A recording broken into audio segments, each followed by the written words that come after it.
Muy buenas a todos, soy Sergi Barberán y os doy la bienvenida a un nuevo capítulo de El color del dinero.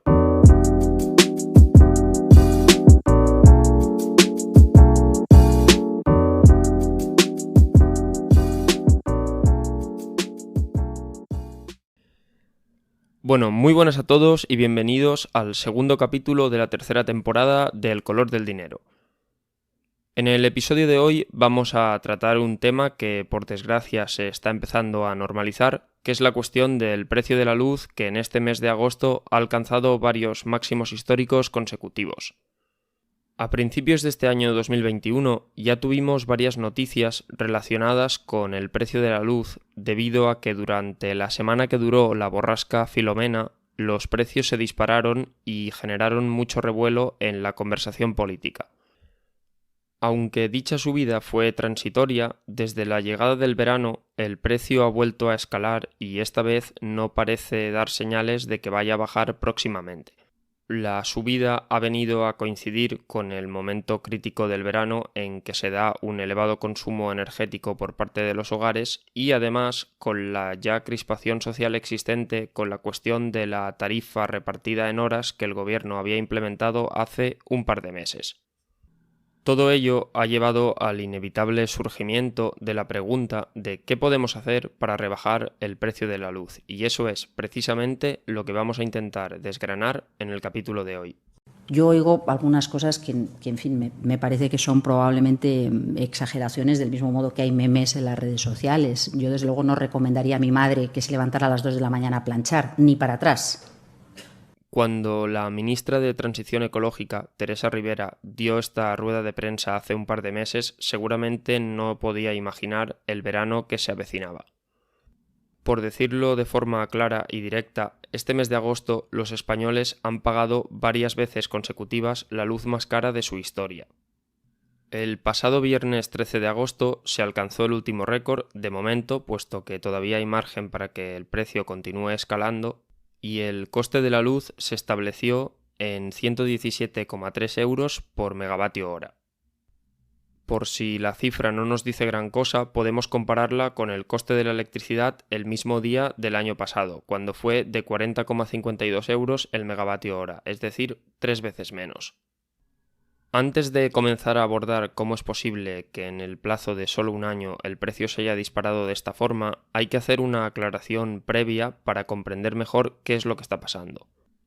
En España existen dos mercados eléctricos distintos a los que pueden optar todos los consumidores.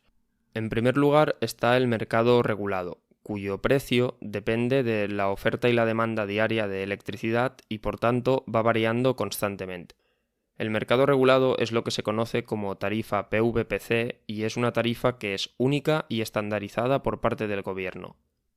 En segundo lugar, tenemos el mercado libre, en el que el consumidor cierra o pacta con la empresa un precio del kilovatio hora en función de las promociones o ofertas que tenga la empresa y a partir de ahí ese precio queda fijo para siempre, no varía. Bien, pues cuando hablamos de la subida del precio de la luz, de las distintas tarifas horarias o de poner lavadoras a las 12 de la noche, esto afecta únicamente a los consumidores del mercado regulado. Los consumidores del mercado libre están al margen de todas estas cuestiones. La población española está aproximadamente repartida a partes iguales entre cada uno de los dos mercados. Lo que en última instancia implica que aunque hay mucha gente que no está afectada por todos estos cambios que está viviendo el precio de la luz, hay una parte muy importante de la población que sí que lo está.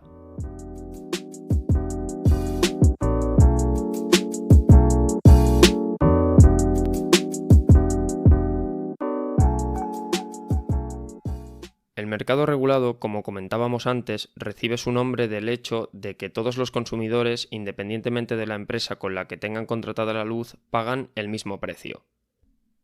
El hecho de que el precio sea el mismo para todos los clientes no significa que sea el mismo en todo momento. De hecho, este precio va variando constantemente todas las horas del día. En el capítulo 8 de la temporada anterior del podcast ya explicamos por qué va variando este precio y de qué manera se establece.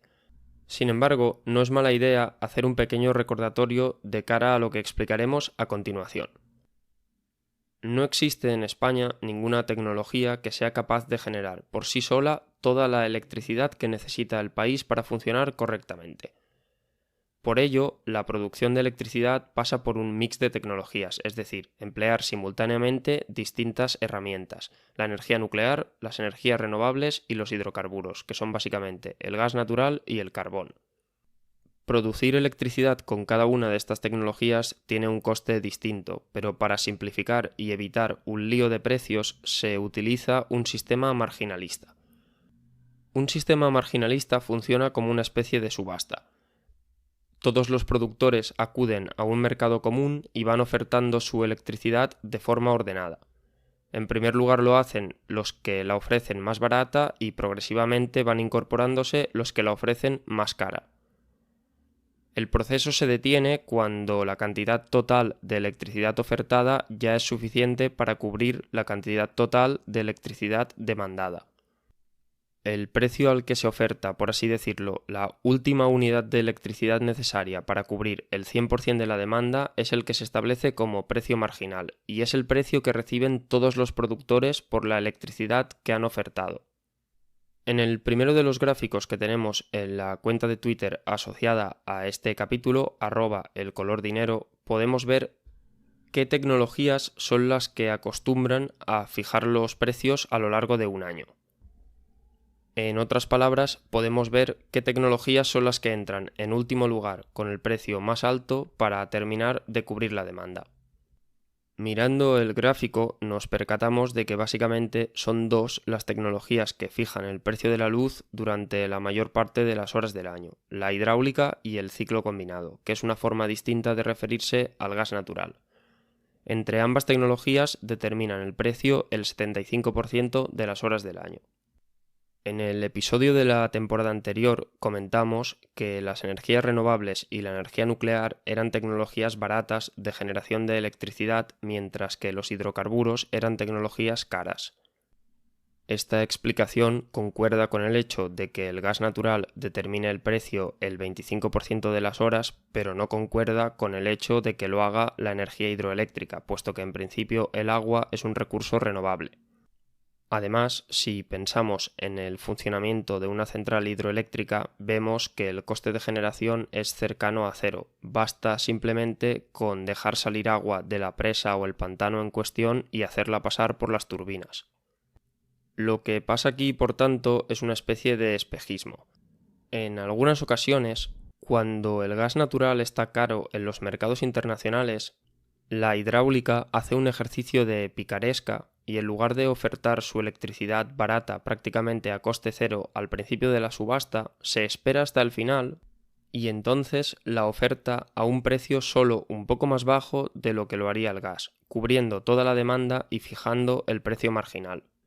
Por tanto, aunque oficialmente es esta tecnología la que está marcando el precio de la luz el 50% de las horas, de forma indirecta lo está haciendo el gas natural, que es el precio que esta tecnología toma como referencia para ofertar su electricidad solo un poco más barata.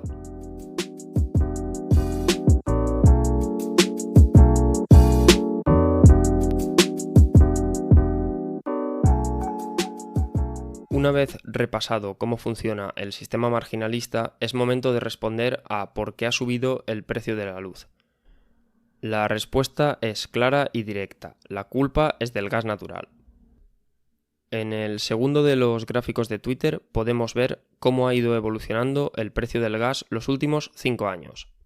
Si tomamos como referencia el verano pasado, vemos cómo poco a poco los precios han ido subiendo sin descanso. De hecho, en enero de 2021 se aprecia un enorme pico que corresponde al pico que encareció la electricidad durante la borrasca Filomena. A mediados del año pasado, los precios estaban por debajo de los 2 euros por millón de BTU, que es la unidad con la que se mide el gas. Actualmente, los precios ya han pasado los 4 euros por millón de BTU y, lo que es más preocupante y distingue esta situación de la del mes de enero, es que no se trata de un pico de una semana, sino que lleva 3 o 4 meses consecutivos subiendo poco a poco. Desafortunadamente, el problema del gas no termina aquí. Las centrales de ciclo combinado funcionan quemando gas natural para generar electricidad, pero en dicha combustión emiten CO2, que es un gas contaminante. Como sabemos que además el CO2 es un gas de efecto invernadero muy importante, la Comisión Europea ha establecido algunas medidas para intentar que la generación de CO2 sea la mínima posible.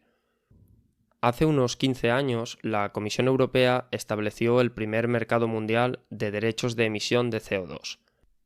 El mercado funciona de la siguiente manera. La Comisión realiza una lista de las empresas más contaminantes que operan en su territorio y les ofrece una serie de licencias que les permiten emitir una cierta cantidad de CO2. Para algunas de estas empresas, la cantidad de licencias que se les concede es insuficiente dada su actividad contaminante, mientras que para otras la cantidad de licencias recibidas es excesiva.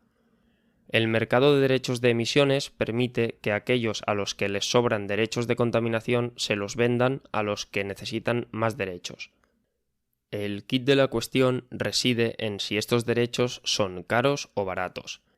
Si los derechos son caros, las empresas más contaminantes llegará un punto en que se verán forzadas a reducir la cantidad de CO2 que emiten sencillamente porque no podrán permitirse continuar comprando derechos a las empresas menos contaminantes. La cuestión es que desde que se implementó este sistema, los derechos se estaban vendiendo en el mercado a un precio muy bajo y por lo tanto no estaban teniendo ningún efecto.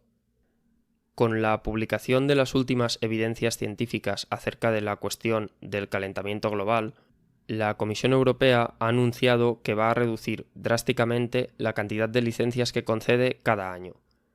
Ante la perspectiva de que va a haber menos derechos de contaminación disponibles, los derechos existentes tienen ahora más valor y las empresas que antes vendían sus derechos sobrantes a un precio muy bajo a las empresas más contaminantes han empezado a subir sus precios. En verano de 2020, un derecho de emisión de CO2 en el marco de la Unión Europea se estaba vendiendo a unos 25 euros. Este mes de agosto de 2021 el precio está ya rozando los 60 euros por título, es decir, se ha más que duplicado.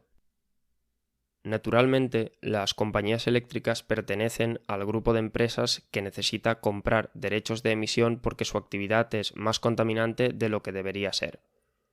Por tanto, cuando las compañías eléctricas utilizan sus centrales de ciclo combinado para generar electricidad, ya no solo es que estén utilizando una materia prima más cara porque ha subido de precio en el mercado internacional, sino que además tienen que hacer frente a un sobrecoste extra, que es que el CO2 que emiten al quemar gas lo tienen que pagar a un precio mucho más caro de lo que lo hacían, por ejemplo, un año antes.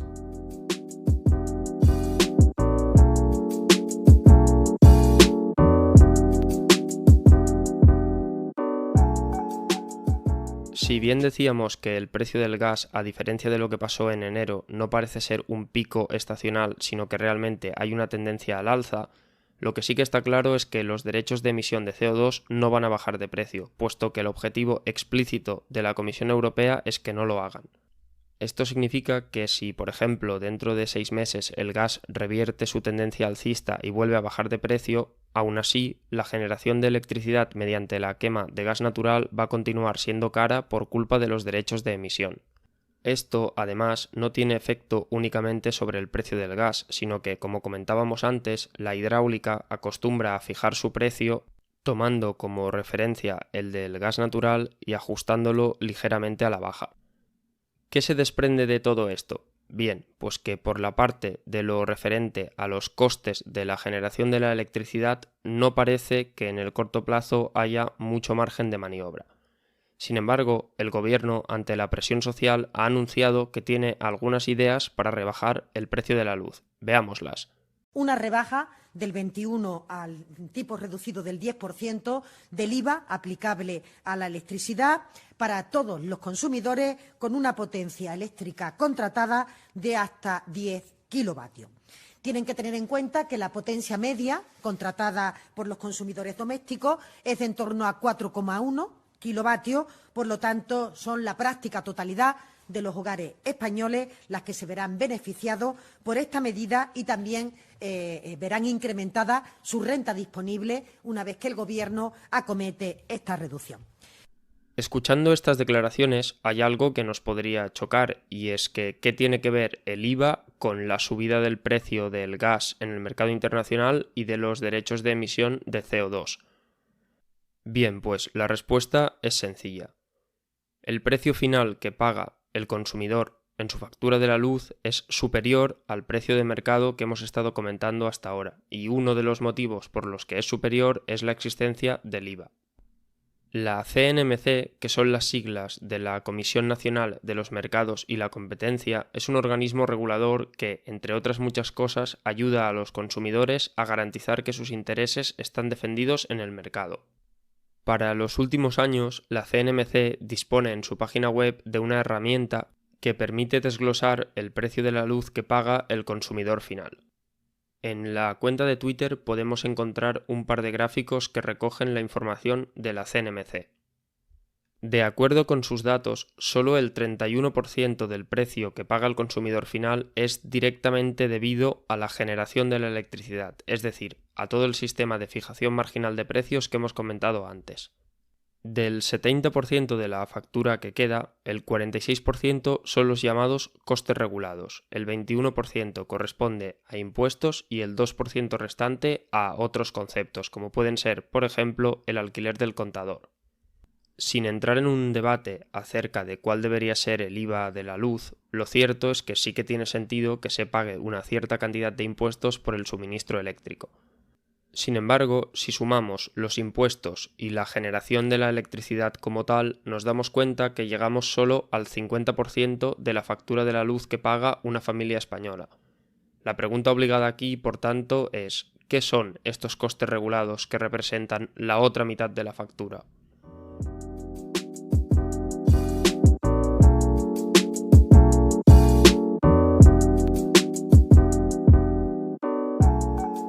En su informe acerca del mercado eléctrico del año 2020, la CNMC nos desglosa estos costes estructurales y nosotros podemos agruparlos en función de dos naturalezas, una naturaleza estructural y una naturaleza política. Los costes de naturaleza estructural son aquellos que tienen que ver con la existencia en sí misma de un sistema eléctrico. Son básicamente los costes de distribución, transporte y los sobrecostes del sistema no peninsular, es decir, lo que cuesta llevar la electricidad, por ejemplo, a Baleares y a Canarias. Distribución representa alrededor del 31% de los costes regulados, el transporte un 10% y el sobrecoste no peninsular otro 5%. Todo ello suma alrededor del 45%, lo que significa que el 55% restante son costes directamente vinculados a la política energética. La CNMC los divide en dos elementos. Primero, las primas a las energías renovables y después el déficit de tarifa. Las primas, que representan el 37%, no son más que subvenciones que se entregaron básicamente a principios de siglo para que se implementasen instalaciones de energías renovables en España y que ahora hay que ir devolviendo. Por su parte, el déficit de tarifa, que representa el 16% de los costes regulados, es la consecuencia de un populismo energético de varios gobiernos. Desde el año 2000, el gobierno fue subiendo la luz, recordemos que estamos en el mercado regulado, menos de lo que lo hacían sus costes reales de generación. Aunque benefició a los consumidores de ese momento, lo cierto es que esta subida más lenta de lo que debería haber sido no fue gratuita, sino que se convirtió en una deuda a largo plazo con las compañías eléctricas. En el año 2014, el total acumulado del déficit que se había ido contrayendo año tras año con las compañías eléctricas llegó a los 30.000 millones de euros, o lo que es lo mismo, el 3% del PIB. Desde 2014, esta cifra ha ido reduciéndose básicamente porque los españoles la estamos repagando en nuestra factura de la luz.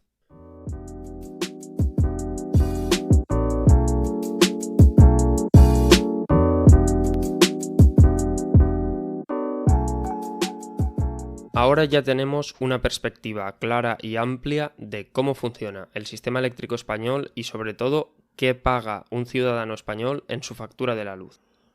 Lo primero que hemos visto es que solo una tercera parte de la factura depende del mercado, lo que significa que las subidas y bajadas de precio de la electricidad no tienen tanto impacto como podríamos pensar en primera instancia.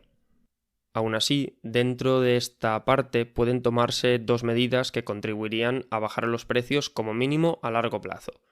En primer lugar, reducir la dependencia del gas, que es la tecnología más cara, más contaminante y que además también arrastra al alza los precios de la hidráulica.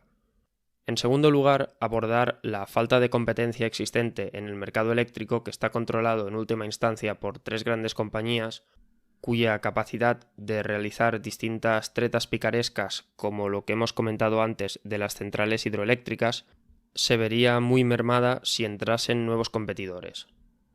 En las 2/3 partes restantes de la factura, que están directamente controladas por el gobierno, ya sea vía impuestos o vía costes regulados, no hay tanto margen de actuación como podría parecer.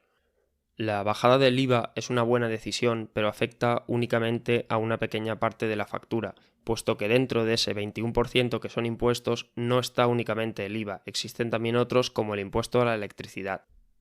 Más allá de ahí, el gobierno tiene poco margen. Los costes de transporte, distribución y sobrecostes extrapeninsulares no se pueden modificar a corto plazo, y tanto las primas a las renovables como el déficit de tarifa se tienen que ir amortizando porque el sistema ya no puede contraer más deuda con las eléctricas.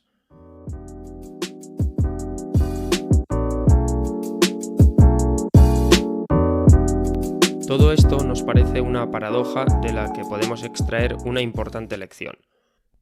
El Estado es directamente responsable de 2/3 partes del precio de la luz que pagan los ciudadanos, pero aún así ahora mismo es incapaz de hacer nada para bajar su coste. La causa no es tanto una incompetencia de los políticos actuales, sino que sus antecesores realizaron malas decisiones de política energética y económica que no dejan ahora mucho margen para actuar justo cuando los ciudadanos más lo necesitan. La lección que extraemos, por tanto, de la cuestión del precio de la luz es que hay que ir con mucho cuidado a la hora de hacer populismo político, puesto que una batería de decisiones tomadas en la década de los 2000 con pocos objetivos claros más allá de la promoción política de quienes las tomaron, han dejado ahora al sistema maniatado e incapaz de responder ante una brutal crisis. Aún así, esto no debe convertirse en una excusa para los políticos actuales que les permita no tomar ninguna decisión.